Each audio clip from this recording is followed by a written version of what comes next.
گزارش یہ ہے کہ یقیناً آپ نے ڈیزل کی بات کی ہے، اہم عنصر اس اعتبار سے بھی ہے، لیکن پیٹرول جو ہے اس کو بھی نظر انداز نہیں کیا جا سکتا، اس لیے کہ وہ ایک عام آدمی استعمال کر رہا ہے، اور ظاہر ہے کہ اس کو تو ایسی مار پڑ رہی ہے کہ ایک تو پیٹرولیم پرائسز مہنگی ہو رہی ہیں، اس میں ٹیکسیشن جو ہے وہ مہنگی ہو رہی ہے، پھر اس کے نتیجے میں اس کی جو آمد و رفت ہے وہ اس کے اخراجات بڑھ رہے ہیں، جو آلریڈی اس کے جو اخراجات ہیں، جو اس کی آمدن ہے وہ اس میں ایک توازن برقرار رکھنے میں اس کو بے پناہ مشکلات کا سامنا ہے۔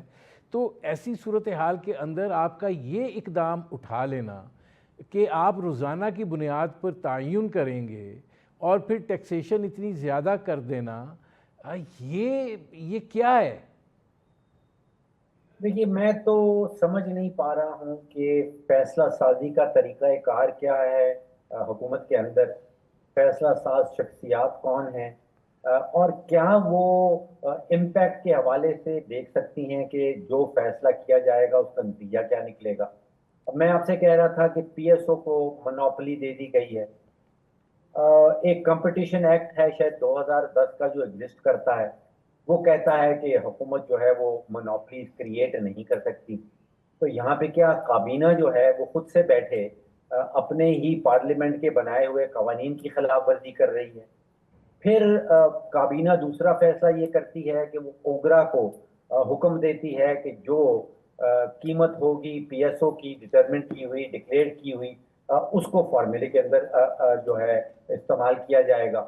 اب وہاں پہ اوگرا کا اپنا ایک آرڈیننس ہے، وہ 2002 والا آرڈیننس ہے، جو یہ کہتا ہے کہ اوگرا جو ہے وہ عوام کے مفاد کے خلاف کام نہیں کرے گی۔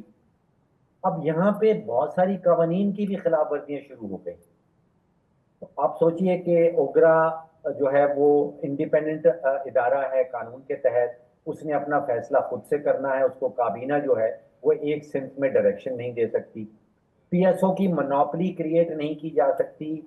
منوپلی کریٹ کرنا کمپٹیشن ایکٹ کے خلاف ہے۔